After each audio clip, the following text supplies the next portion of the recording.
নমস্কাৰ টাইমেটলৈ স্বাগতম মই অভিলাষ আৰু লৈ আহিছো এটা গুৰুত্বপূৰ্ণ খবৰ পুনৰ ভয়ংকৰ ৰূপত আহিছে কোভিড বৰ্তমান সময়লৈকে দুগৰাকী লোকৰ মৃত্যু হৈছে কোভিড 19 আক্ৰান্ত হৈ দুগৰাকী লোকৰ মৃত্যু হোৱাৰ পিছতেই বৰ্তমান চিন্তাত পৰিছে স্বাস্থ্য বিভাগ বিশেষকৈ জাৰি কৰিবলগীয়া হৈছে হাই এলাৰ্ট তাৰ সমান্তৰালকৈ 8 গৰাকী লোকৰ ওপৰত ধৰা পৰিছে কোভিড গতিকে আপুনিও সতৰ্কতা অৱলম্বন কৰক যিকোনো মুহূৰ্তত ভয়ংকৰ ৰূপ ল'ব পাৰে আৰু বৰ্তমান সময়ত কোভিডৰ নতুন ভেৰিয়েণ্টক লৈ চিন্তিত হৈ পৰিছে স্বাস্থ্য বিভাগ আৰু এই সন্দৰ্ভত সবিশেষ লৈ অহাৰ চেষ্টা কৰিছো জনাই আছো টাইম 8 বিগ ব্ৰেকিং ডাঙৰ খবৰ আকৌ এবাৰ দেশজুৰি গা কৰি উঠিছে কোভিডৰ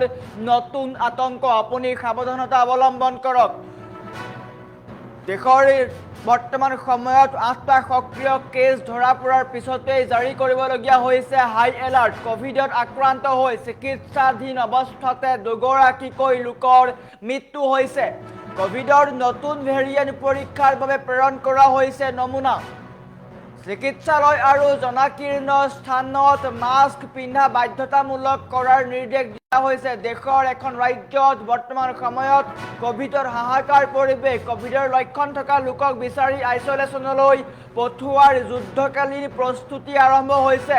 অন্ধ্ৰপ্ৰদেশত পুনৰ কোভিডৰ ভয়ংকৰ প্ৰকোপ অন্ধ্ৰপ্ৰদেশত দুগৰাকীকৈ লোকৰ মৃত্যু হৈছে কোভিডত আক্ৰান্ত হৈ দুগৰাকীকৈ লোকৰ মৃত্যু হ'বলগীয়া হৈছে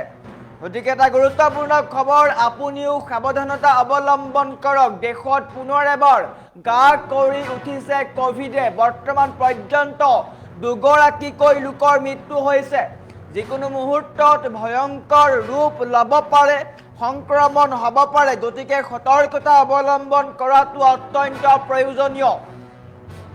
অন্ধ্ৰপ্ৰদেশত বৰ্তমান সময়ত হাই এলাৰ্ট জাৰি কৰিবলগীয়া হৈছে আইচোলেশ্যনলৈ নিয়াৰ কাৰণে যুদ্ধকালীন প্ৰস্তুতি চলোৱা হৈছে এটা গুৰুত্বপূৰ্ণ খবৰ কোভিডৰ নতুন ভেৰিয়েণ্টক লৈ এতিয়া চিন্তিত হৈ পৰিছে কোভিডৰ পুনৰ আগমন বুলি ক'ব পাৰি কোভিড 19ৰ পুনৰ আগমন সংহাৰী ৰূপ লৈছে কোভিডে কোভিডৰ আক্ৰান্ত হৈ বৰ্তমান সময়লৈকে দুগৰাকীকৈ লোকৰ মৃত্যু হৈছে পুনৰ আগমন হৈছে কোভিড 19 দেখিবলৈ পাইছিলো কি ধৰণে সন্ত্ৰাসৰ সৃষ্টি কৰিছিলে আৰু বৰ্তমান পুনৰ এবাৰ সক্ৰিয় হৈ পৰিছে কোভিড 19 বৰ্তমান পৰ্যন্ত দুগৰাকীকৈ লোকৰ মৃত্যু হৈছে কোভিড 19ত আক্ৰান্ত হৈ দুগৰাকীৰ মৃত্যু হ'বলগীয়া হৈছে আনহাতে হাই এলাৰ্ট জাৰি কৰিবলগীয়া হৈছে কোভিডৰ পুনৰ আগমন সমগ্ৰ দেশজুৰি এতিয়া আকৌ এবাৰ কোভিডৰ নতুন আতংকই দেখা দিছে অন্ধ্ৰপ্ৰদেশৰ YSR কডপা জিলাত পুনৰ ভয়ংকৰভাৱে গা কৰি উঠিছে কোভিড 19 শেহতীয়া সপ্তাহত জিলাখনত 8টাকৈ সক্ৰিয় কেছ ধৰা পৰাৰ খবৰ আহিছে আতংকময় পৰিস্থিতিৰ সৃষ্টি কৰি ইতিমধ্যে চিকিৎসাধীন অৱস্থাত দুগৰাকীকৈ লোকৰ মৃত্যু ঘটিছে মৃত্যু হোৱা লোকসকলৰ এই তথ্যই এতিয়া সকলোৰে বুকু কঁপাই তুলিছে কডপাৰ ৰাজপেটত 52 বছৰীয়া ব্যক্তিৰ কেৱল জ্বৰ আৰু কাহ হৈছিল পৰীক্ষাৰ পিছত তেওঁ কোভিড পজিটিভ ওলাই আৰু তাতেই চিকিৎসাধীন অৱস্থাত সেইগৰাকী ব্যক্তিৰ মৃত্যু হয় কোভিডৰ চিম্পটম হৈছে বা লক্ষণ হৈছে জ্বৰ আৰু কাহ হৈ তেওঁলোক ভৰ্তি হৈছিল আন এগৰাকী হৈছে 43 বছৰীয়া 52 বছৰীয়া ব্যক্তি এগৰাকীৰ মৃত্যু হৈছে আৰু 43 বছৰীয়া আনগৰাকী ব্যক্তিৰ মৃত্যু হৈছে মূলতঃ প্ৰায় 40 ঊৰ্ধ্বৰ ব্যক্তিসকল বৰ্তমান সময়ত বেছিকৈ আক্ৰান্ত হোৱা দেখিবলৈ পোৱা গৈছে সংক্ৰমণৰ পৰা সাৰি যোৱা নাই চিকিৎসক নোহোৱা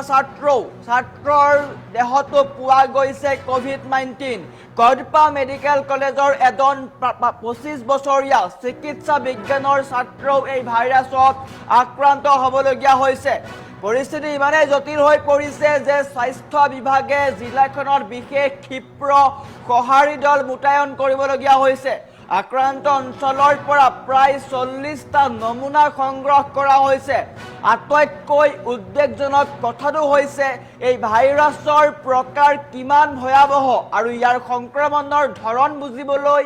নমুনাসমূহে জিনোম সিকুৱেন্সিং কৰিবৰ বাবে পুনেৰ পৰীক্ষাগাৰলৈ প্ৰেৰণ কৰা হৈছে।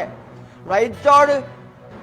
অন্ধ্ৰপ্ৰদেশৰ মন্ত্ৰী সবিতাই চিকিৎসালয় আৰু সকলো ধৰণৰ ৰাজহুৱা তথা জৰাকীৰ্ণ স্থানত মাস্ক পিন্ধাটো বাধ্যতামূলকভাৱে কঠোৰ নিৰ্দেশ দিছে। ইয়াৰ উপৰিও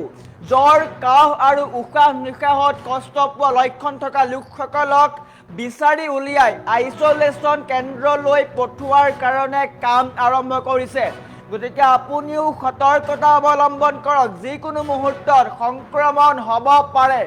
দেশত পুনৰ এবাৰ COVID-19 আহিছে, ভয়াৱহ ৰূপ ল'ব পাৰে। গতিকে আপুনিও সতৰ্কতা অৱলম্বন কৰক। এটা অত্যন্ত গুৰুত্বপূৰ্ণ খবৰ, দেশত পুনৰ এবাৰ ভয়ংকৰ ৰূপ লৈছে কোভিড মহামাৰীয়ে। বৰ্তমান পৰ্যন্ত 2গৰাকীকৈ লোকৰ মৃত্যু হ'বলগীয়া হৈছে।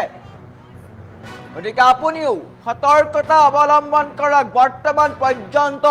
2গৰাকীকৈ লোকৰ মৃত্যু হৈছে।